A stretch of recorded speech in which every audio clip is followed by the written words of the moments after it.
Hello, everyone. Welcome back to Abdali Grammar School YouTube channel. Today, we are going to explore the fascinating world of plants and discover the different parts of a plant that we eat, the structures of flowers, and the exciting process of pollination. So, let's dive right in. Plants are not just beautiful to look at, they provide us with delicious and nutritious food. Do you know that we eat different parts of plants? Let's find out. 1. Roots. The first part we often consume is the root. Carrots and radishes are perfect examples of roots that we eat. These parts are packed with essential vitamins and minerals, which keep us healthy and strong.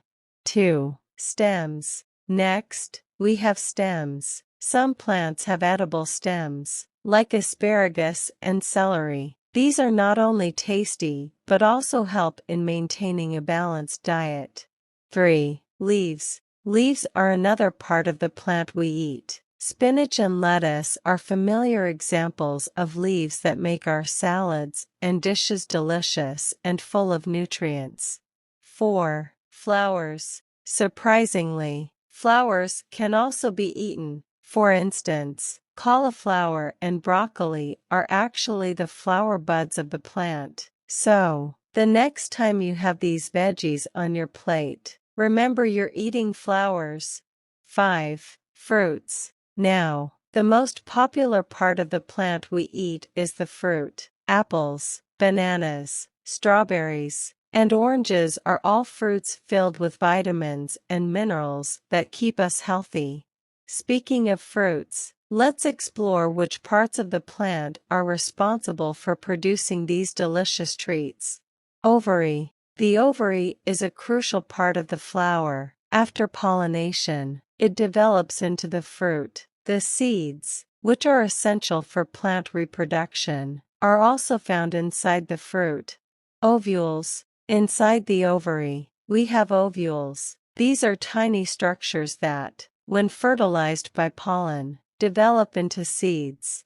Structure of a flower. Petals. The colorful and attractive part of the flower is called the petals. They help in attracting pollinators like bees and butterflies.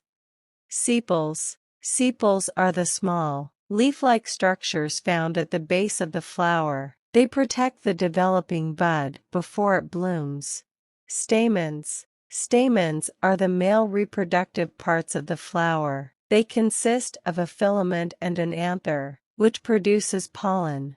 Anther is a small sac-like structure which contains pollen grains in it. Filament. This is a stalk which supports the anther. Carpal. Carpal is the female part of the flower. Carpal is composed 3 structures. A. Stigma. Stigma is the surface at the upper end. It is sticky and helps in catching pollen grains. B. Style. Style is the long neck-like part of carpal which carries pollen grains to ovary. C. It is the swollen part of carpal which produces ovules. Now that we understand the structure of a flower, let's learn about the fascinating process of pollination, where flowers ensure their future generations. Pollination. Pollination is the transfer of pollen from the male stamen to the female pistil. This is a critical step in plant reproduction and is achieved through various methods. Self-pollination. Self-pollination occurs when pollen from a flower stamen fertilizes the ovules of the same flower or another flower on the same plant. Some plants have developed mechanisms to prevent self-pollination to promote genetic diversity.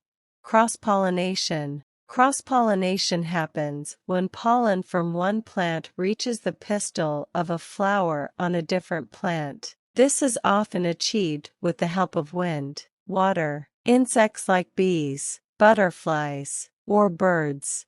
Plants are truly remarkable, not just for their beauty, but also for the incredible ways they provide us with food and ensure their survival through pollination. I hope you enjoyed this educational journey.